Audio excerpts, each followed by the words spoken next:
best examples of the marriages that took place in ancient Egypt between the king and the commoner woman who didn't have a blue blood or nobility background are the marriages of King Amenophis III and his wife Ti, and King Akhenaton and Nefertiti, and King Ramesses II and Nefertari, and others who bore the title of the Great Wife of the King and had no royal origin, but when married became legal queens. Thus, a queen is a queen by the right of marriage, and the king is a king by the right of birth.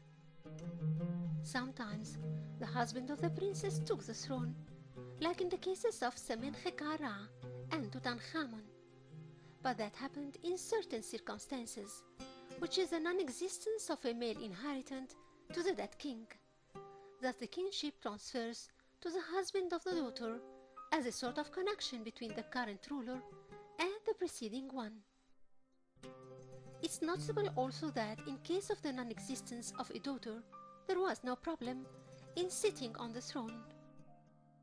The king then chose one of his men who was suitable for the throne to take it after him. This was clearly shown in the choice of Hor-Imheb to one of the greatest leaders in his army, who is Ramesses I, who established the 19th dynasty and had no actual relation with the 18th dynasty by relation or marriage. None of the Egyptian kings married his sister to add legitimacy to his throne. The king married after the death of his wife, just in need of a new wife, and not necessarily his sister.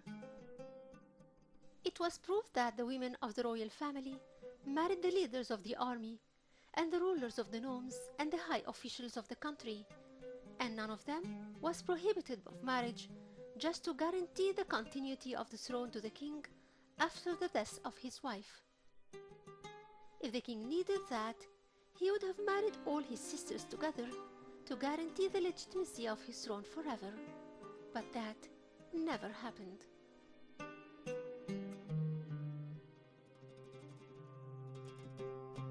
There is a belief that King Amenophis III and Queen Hatshepsut, whose divine births were pictured on the walls of Luxor Temple and Hatshepsut's temple, had presented these scenes to add legitimacy to the rule. These claims say that King Amunhotep III, by that, added legitimacy to his ruling, for he was a son of a secondary wife called Mutemoya, who never appeared on the monuments of her husband Thutmose IV, and was even considered by some a foreigner. But in fact, the claim of the king to be a son of god Amun-Ra has no meaning that he lacks legitimacy, for the god in that matrimonial between himself and the queen takes the figure of the earthly king, who is the father of the pictured king, and mates with the queen, and puts into her the seed of the coming king, and announces him to be a future king. We notice here that the god had transformed into the shape of the earthly king, but in reality he is a god, which proves the theory of the inheritance of the throne through the father. But the queen mother is just the same as she is in her earthly form, and did not change to any goddess to add legitimacy to her son. Thus, the king takes the throne through his father, or the god who was impersonified in the shape of his father, regardless of the status of his mother and her position, and whether she was from royal origin or not. Here, King Amunhotep III didn't claim anything new about his mother, but revered her despite her not being a royal princess. King Thutmose III took the throne of Egypt by claiming the prophecy of Amun, in which he claimed that god Amun chose him to be a king when he was still a child. If just his marriage to the inheriting princess was enough to prove his legitimacy, he would have just married Princess Neferu-Ra to mount the throne peacefully, but that did not happen.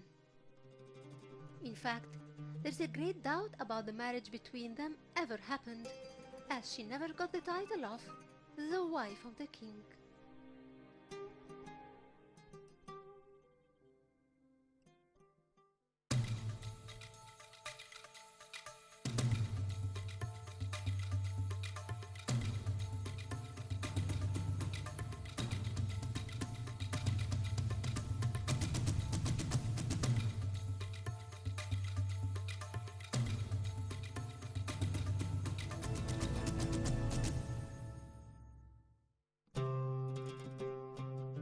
The early kings of the 18th dynasty of the New Kingdom married their sisters for special reasons, the most important of which was their victory over the Hyksos, which gave the family special pride of their members, like the marriage between Seqenen-Ra and his sister Ea-Hotep, and Amasis and his sister Ahmose-Nefertari, and Amun-Hotep I and his sister Merit-Amon I.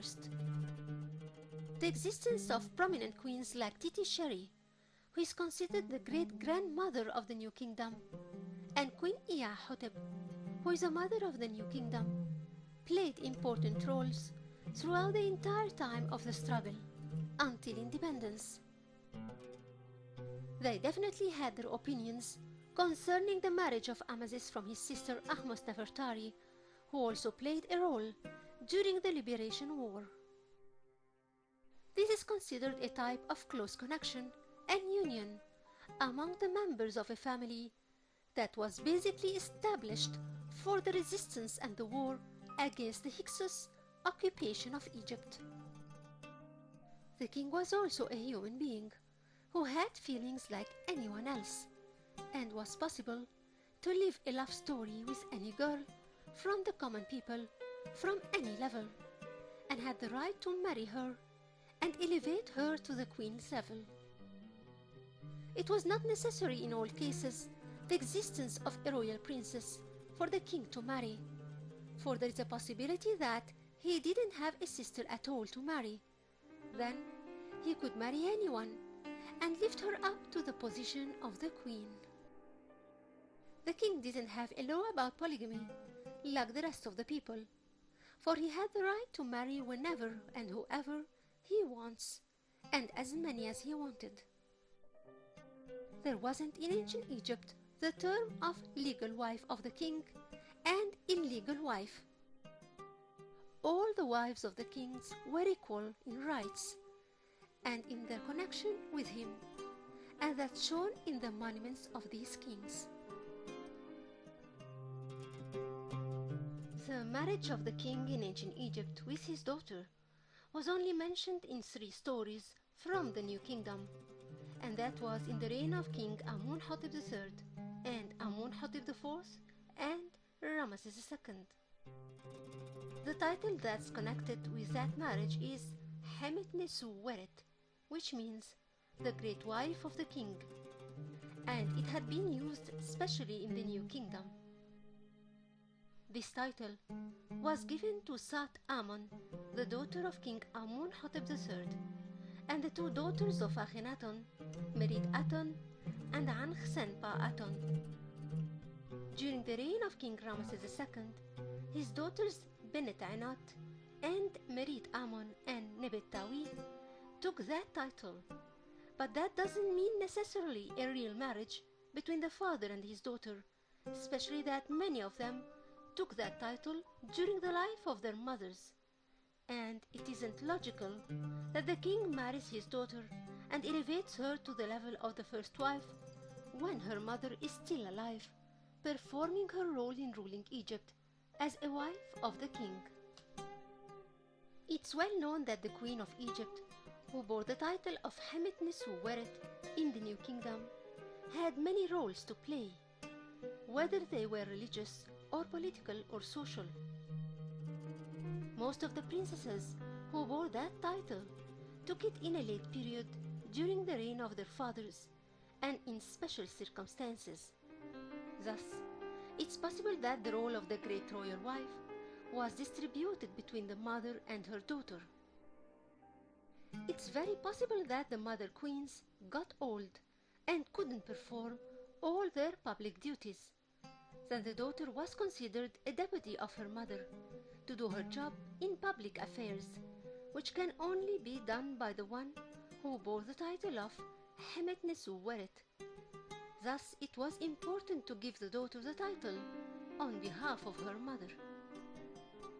There is a possibility that the mother queens had allowed the giving of that title to their daughters to prepare them for the future, and in expectation that they would become queens soon enough.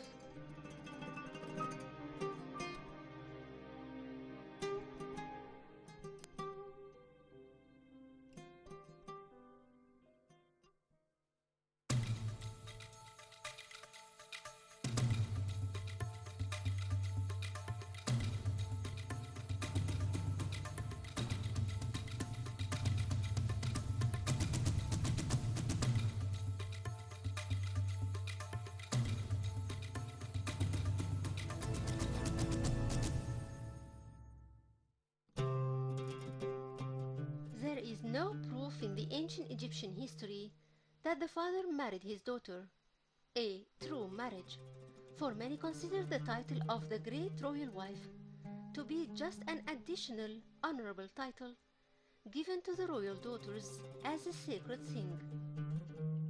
During the reign of King Amun-Hotep III and Akhenaton and Ramesses II, there is an absence of the title Hemet Neter, or wife of the god, or wife of the king. Some suggest that the title of Hemet Nesu was given to princesses instead of giving them the title of Hemet Neter. There isn't a solid proof that this marriage was not symbolic, for the princesses who took that title played the role of the goddess in some royal rituals, and it's also possible that the queen mother had a role in giving her daughter that title, for it's noticed that the queen mothers Ti and Nefertiti and Nefertari and Iset Nefret, whose daughters took that title, were prominent queens in the history of Egypt.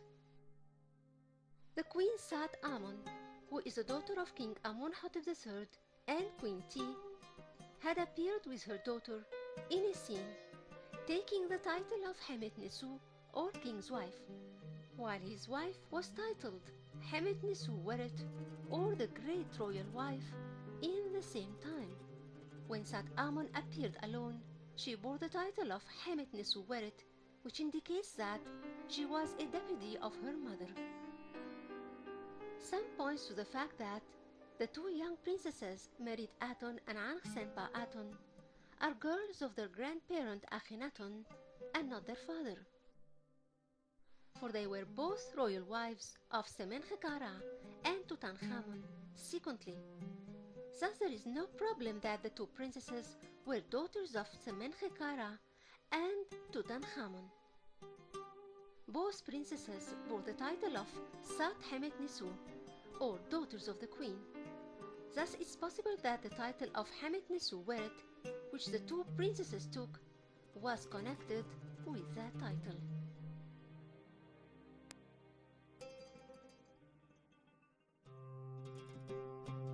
It isn't known how the royal marriage between the king and his daughter, whether it was symbolic or not, took place. Was it a private celebration confined to the king and his family, or public, in which the people participated? Were there gifts given by the king to the high officials celebrating the royal marriage, and how the announcement of that royal marriage happened all across the country?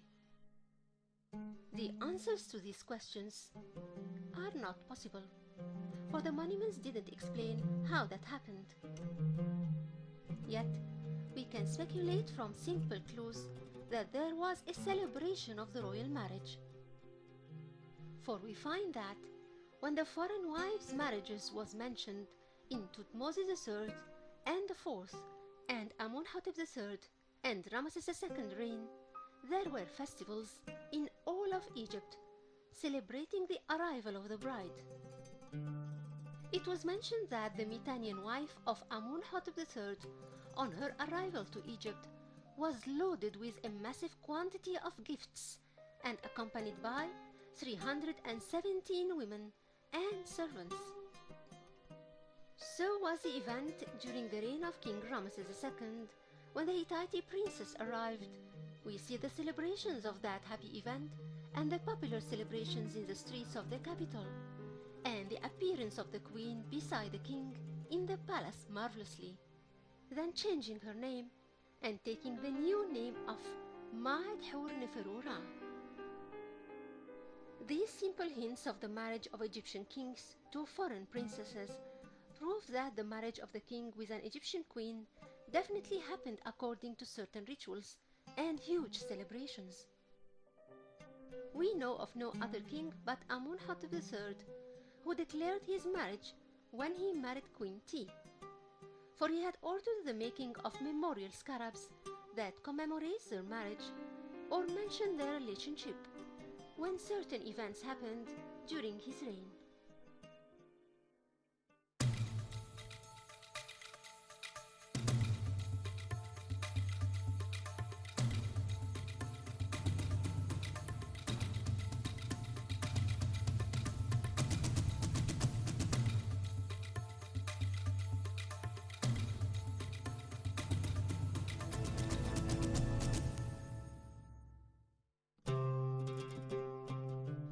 For a woman to rule Egypt was something against the customs of the ancient Egyptians and unnatural. Yet the circumstances allowed some of the queens to rule the country, and in most cases, at the end of a dynasty, when weakness prevailed in it. By the end of the fourth dynasty, Queen Khentkaus reached the throne after a bitter struggle with members of the royal family. Neat Ekret ruled at the end of the sixth dynasty, after the country reached bottoms during the reign of Pipi II. Queen Sobek-Nefru ruled by the end of the 12th dynasty, after the chaos that prevailed the country by the death of King Amun-Imhad III. Queen Tausret controlled everything by the end of the 19th dynasty, after several weak kings. The queens who ruled Egypt are six. They are Merit Neith, Khentkaus, Neat Ekret, Sobek-Nefru, Hatshepsut, and Ta-Usret.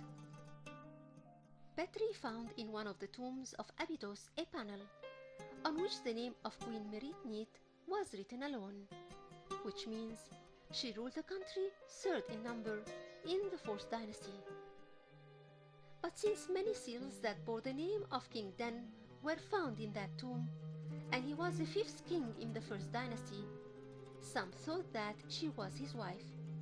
But the existence of these seals is due to the fact that there had been an attack on the tomb of the king that's adjacent to Queen Merit's tomb. So there was a mix between the contents of the two tombs. Queen Merit Neith is the only queen amongst the queens of the royal queens who had two tombs, one in Saqqara and one in Abydos, beside the tombs of the kings, which means that she was indeed a ruling queen. The name Merit Neith means the one beloved by the goddess Neith, who was a goddess of size and was worshipped all across the country, but mentioned basically in Ezna temple, where they celebrated a special feast called the Feast of the Arrival of Neith to Sais.